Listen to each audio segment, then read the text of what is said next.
Hello everyone, just Goran here, and welcome back to Real Life Zoo Tour Blijdorp edition with Eben today. We Hello! are really mixing it up now. Today we are moving out of the North America area into the South America area, specifically Ooh. Amazonica. And one thing we're quickly going to have a peek at over here, this is the Bird of Prey show area, but it's closed off. It wouldn't be a Goron video without this. Just getting it right off at the bat. But yeah, there's also a little playground over here, but the main focus of today is the thing that I cut away from immediately, which is this huge dome, Amazonica, which you may or may not have already seen some footage of in my butterfly house video. But yeah, this is one big butterfly dome, basically. Does it have manatees in it? It does not have manatees in it. Yeah, it's not that butterfly dome of the Netherlands. We do have a tapir thing, which is not a tapir thing. And something I'm going to try to do in the future is I just took a nice shot over there of the escape plan, which can be very helpful for people, trying to recreate this stuff, because it does show where all the paths and things are. So that's actually really nice. We could also see in that room we were just in, we had the giant lilies like in the ceiling, kind of sculpted there, which is really cool. And there's also a mirror, which is there so that you can check yourself if you've got any stowaway butterflies, so that you don't take them outside on accident. But welcome to the jungle. This is one fancy butterfly house. Wow. Yeah, a huge botanical garden. We'll actually see later on. This is part of the Dutch plant collection. So, just like Burgersu is, so is Blijdorp as a botanical garden. And yeah, it's just super themed. We got waterfalls going over things, like we do over here. Wow. Like this reminds me a lot of the one in Burgers, which was really cool. Mm-hmm. This is also really, really nice. Ooh. Yeah, and over here we've got an exhibit. So we have the yellow Anaconda over here. It was a little crowded, but let's notice also on the left there, you could see the water from this exhibit actually flowing out of it. And that's actually the stream that we crossed earlier. Oh my god, that's so super cool. Yeah. Wow. So of course the yellow Anaconda is a aquatic snake as well. So we've got this huge water part, and this was actually one of the first times I actually saw it in the water part. It was currently slithering into it, and a couple minutes later it was actually fully submerged in there, and it was so cool to see. But what's even cooler is there's like this faux tree, and this piece of glass in that faux tree, which is separating the Anaconda exhibit and what we're looking at right now, which is the exhibit for the spot-legged turtle. Oh. So, yeah, it looks like it's connected, but of course it's not, because we would like to keep the turtle. And yeah, as I mentioned, this is also a butterfly house, so over here is some butterfly footage. It also wouldn't be a butterfly house without nettles, because they are strangely attracted to them. Yeah. So I have no idea what those butterflies were, except for the last one. That was I wrote it down. I really did. Oh, postman, a red postman. There we go. So, but those other ones were not on the butterfly like map card thing. So I don't know what those were.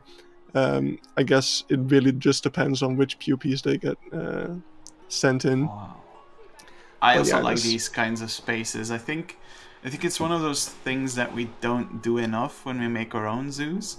Like little spaces where there's a video playing, where there's just a bunch of signs.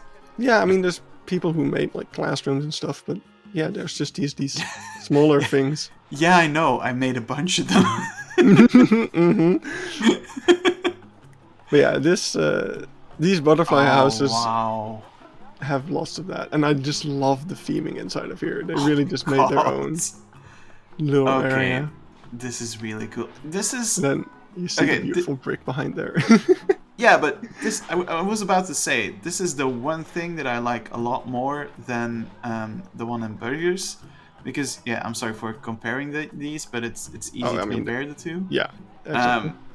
This one you don't feel like you're in a dome as much as you are as the one in Birdhurst. Yeah, I will say these recordings, I'm looking down a lot. I'm not looking up as much. You can definitely see the dome in some places. Yeah, but like you can't see the edges as much as you can see in Birdhurst once you finally edit the Birdhurst video. One day. It's been a year almost. Wow. Yeah. There's like a bunch of different videos. Like you have the buttons to choose which video you want to watch. And that video we just saw was like about this huge migration of butterflies, I think from like North America to South America all the way, perhaps even further, I don't recall.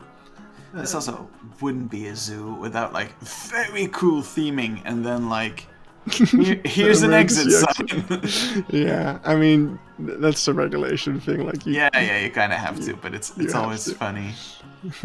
Yeah, here we have another small terrarium. This is for some kinds of frogs. We've got the dying poison frog and the Jabiros poison frog in here. And the camera frog. And the camera frog, yeah. Yay, reflections. And this is also where there's a tarantula on the left there, which kind of skipped over. It is the Ecuadorian woolly pinktoe. And this is where normally you would see like the breeding spaces for or not the breeding, but they would keep the caterpillars in these boxes over here, and around the corner you would have the pupae. But yeah, currently it was in winter rest. And this over here is the black beauty stick insect, which is a really funny looking guy. Whoa, there were multiple ones. Wow. Yeah. And then over here, I actually just noticed there's like some binocular things in the wall there. I've never noticed that. Now I want to know what you can see there. Wow. I'll check it out next week. I do like the fact that you can see so well inside the staff area. That's really cool. Yeah, and if we go back in time real quick to the summer, this is what it would normally look like with all the pupae, which you can see kind of like coming out here. And super, super cool. That's just one of those things that I love about butterfly gardens, to see this kind of stuff. And this is like one of the bigger ones that I've seen. Yeah, this is really cool. You can see all kinds. And my camera will never focus. But yeah, so let's turn around and we're going to explore the rest of this space. So of course we can see all the dishes and things with the fruits. And there's this big faux tree over here, which is another hut that we can go inside of. And that's I was going to say that no way that's an actual tree, but it's indeed a faux tree. This space is, I think, about 10 years old at this point. Oh, wow. Yeah, it's fairly recent. Maybe closer to 15, I don't know. It's quite lush for something that's 15 years old. Yeah, totally. Yeah, over there you can see the map with all of the butterflies that are in here. You can also see on all of the plants, there's little plaques here and there. Because it is a botanical garden, of course. But just look at some of these plants. It's insane. They're so beautiful. Yeah, and we don't have manatees, but we do have a large water enclosure. It's not quite as extravagant as the one at Burgess, but it is pretty cool. It's always really impressive. So over here is a large lake, and we've got some South American aquatics over here. We've got the Arapaima, the South American river turtle, pacu, ocelot river stingray, and the red-tailed catfish. Okay.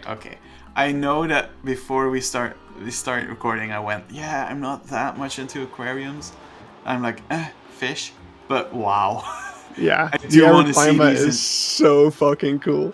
And this like over here, you can see these are 4 out of 5 species. For some reason, they love just going up to this window. So there is always something to see here. It is so freaking cool. Wow. Yeah, the only thing we can see here is the pacu.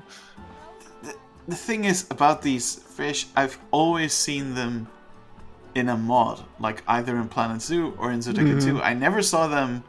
Okay, I haven't seen them in real life, but seeing them actually on footage is wow. Okay, I really want to visit Blijdorp one day. We will. I'll do it easier. We will. Okay, cool. Yeah, come on, you can come in for free. Just oh yes, yeah, I forgot. you keep forgetting. Yeah, as a kid, the arapaima is so freaking big. As a kid, I always thought it was a shark. I think because it looks like it could eat you easily. Like, by the way, this is something that would scare Wyatt. Come on, there's not even a fence over here. Yeah, and you can see the arapaima there. Okay, now I have to come to Blijdorp, and we'll have to make that video again of like, ooh, Wyatt. Yeah. So yeah, over here is like a nice little open area. This is normally kind of where you would come in from. We're kind of walking towards. I never really know what the entrance exit is in Blijdorp. It's rather vague. The only thing that has a true entrance exit is the Oceanium. It's whatever you want it to be. That's my philosophy when it comes to zoos. Itself has like 2 entrances, so at that point you lose everything. This is pretty cool. There's like an exhibit for like urban reef is some kind of artsy way of getting more greenery in spaces, which is pretty cool. Damn. And we got another body of water, which is for what animal do you think? Is it a king? No, it's nothing. It's not for animals. This is the lake that is used to display the giant river lily. Water lily. The giant water lily. So over here, if we go back in time a bit, you can see one over there. But this is other footage as well. Wow, so, okay, that's really cool. Yeah, very expertly recorded by past me. Yeah, you can see a bit more of the dome here as well. But yeah, they propagate these river lilies backstage, and then at some point they move them over here when they're ready to start blooming and stuff. This is so jank. Be careful, piranhas bite. Yeah, the little sign with the bite out of it. Come on. I love it. So yeah, that is pretty much the dome. There's one path that we didn't take, which is a shortcut from where we are now to the butterfly area. So let's quickly check out that path. Why not? I mean, we're trying to be complete here. Your audience wouldn't like it if it wasn't complete. So no, I mean, good job. The point of this series, in my opinion, is if someone's doing a recreation of this zoo, I want my video to be like 90% of what they would need to like reference-wise. So I'm just trying to show as much as possible, even though some people might not be interested in that. It's what I'm here for. So I love it. Yeah, again, we look out for stowaways. Make sure that's you don't really bring any cool. butterflies. And yeah, you can see my beautiful Planet Zoo sweater. Wow. And yeah, so beautiful footage. Everyone loves me. Professional. So great. Yeah, that's definitely not gonna get cut. So yeah, that's that's the other entrance. Well, now I can't cut it.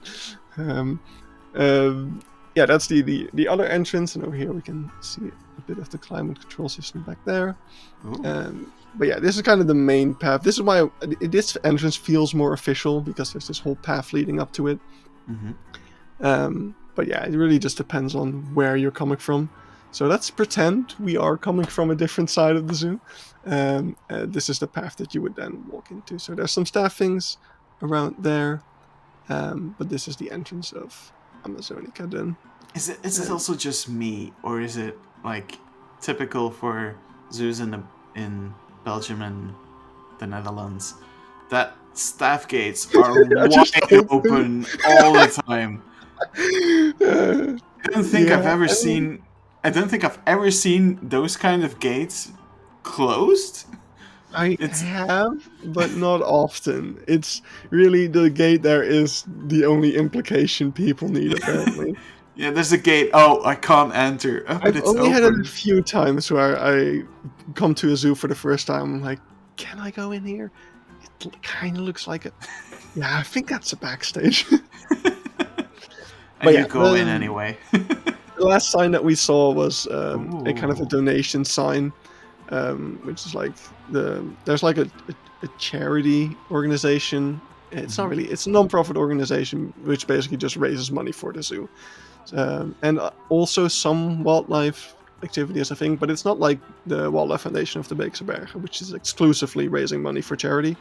The Blijdorp Friends of Blijdorp organization mostly donates money to the zoo to invest in their projects. Oh, okay. But yeah, this is the vicuna habitat we also saw in the last episode. I really like it. I like the idea. Like, I know sometimes people would go, yeah, you can see the dome in the background, but I think this actually completes it for me. I mean, the dome is just really cool. Yeah, the dome itself is... Yeah, that's exactly it. The dome itself is really cool, so why would you hide it? It's a little broken at the moment because there were some like really high winds there recently, so like a bunch of the flaps are really just hanging from the ceiling, literally.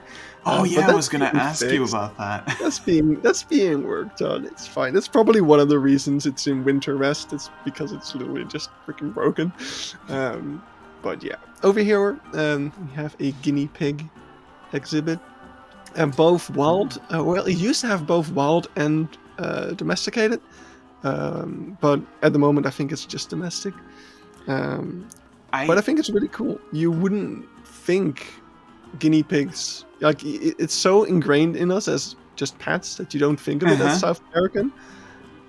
I was just about to say that. I was like, yeah, of course there's a wild variant of guinea pigs. That makes total sense. Why have I never thought about that? Yeah.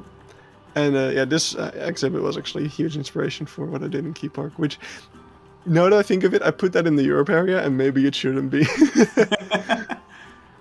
But yeah, on the other side here, this is for the Chilean poodle, which I've only seen once over here, and it was standing in the doorway, and you can't even see it on the footage that I have of it. So, mystery poodle. On the other side here, we have a beautiful walk through aviary, but I have never walked through it. Oh yeah, the bird flu is still a thing. The bird flu is never not gonna be a thing. So, but yeah, this aviary has the scarlet ibis, as we can very clearly see, but also southern screamers, ringed teals, and white-cheeked pintails. Oh yeah, just look at those ibis, so cool. But yeah, this is where you normally would come out of that walkthrough part, and then here we have an aviary for the hyacinth and call. It's such a shame that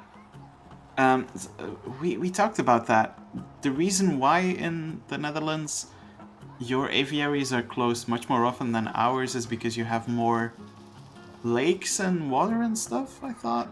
Lakes and water, but also a lot of farms that keep chicken and stuff. So it's actually a really big issue if there's an outbreak. You can see the train? I'm sorry. Train? That was really cool. I'm sorry. I knew you would awesome. I don't know why, but I thought this was the perfect episode for you, because for some reason I feel like you like trains. I don't know why. Maybe it's the mustache that makes you look like a train conductor. Shut up! Someone has said that in the past, so shut up. But there's actually, this is one for my collection of really odd education signs in zoos. What the hell? Okay, we're crossing under the train tracks right now, and there's some education signs about trains. So the different kinds of trains that you will see crossing the zoo over here, and they even have Latin names. So I tried to translate them, but they are literally gibberish, I think. You've got like Traina Interbana Mono. That's the one that I take quite. Yeah, no, I'm really not into trains, not at all. But I love this. I love these kind of unique things, and this is bonkers. Yeah. So, and then in the middle of it, you just have a little chip twister shop. It makes no sense. Just in case people get hungry while crossing the tracks, you know. Oh, I want to do this in a zoo one day. That's so cool. So as we're crossing under here, you can see we are going towards the Asia, Africa, and Europe area. And because we are actually done with the other side of the zoo, this is the last that we've seen of it. And yeah, over here we can see on the right some like donor walls, like all things that have donated to the zoo. But this is even cooler. Actually, Burgers has something similar to this as well. We got some history of the zoo because this is a super old zoo. So we've got some really nice kind of contrasting images of what it used to be and what it's like now. Oh, that's awesome. We should totally do something like this in Reggie. Yeah, I think it's just really nice that they don't shy away from the awful shit. Like, come on, chimps having tea with chimps. It sucks. But we've moved past that, and it's still our history. Yeah, if you ignore it, then it gets forgotten, and I don't think that's a good thing. I think it's good that you focus on. Can I ask? This is the old part of the zoo, then, right? Yeah. So now we are getting into the old part of the zoo, indeed. So over there is the entrance of the Asia area, which we'll see sooner or later. But this is another gift shop. So in the last episode, we saw the entrance gift shop. This is a gift shop that is run by that organization I just talked about, the Friends of Blijdorp. So actually all the profits of this gift shop don't go to the zoo directly, but they go to this organization, which pretty much donates it to the zoo in some way or another later anyway. But I thought that was pretty cool. So they actually have different things in stock as the zoo's own gift shop, because it is actually run by a completely different set of people. So just a fun little I want one of those frogs, dude. So that is it for this episode. In the next episode, we will actually enter the zoo from the other entrance, which is the entrance that I usually came from when I didn't have a car yet. So we'll see the old entrance, we'll see some things on that side, and really awesome things to come as we are moving to the old area of the zoo. So hope to see you then, and bye-bye. Thanks for joining. Bye. Versus stroopwafels. Versus stroopwafels.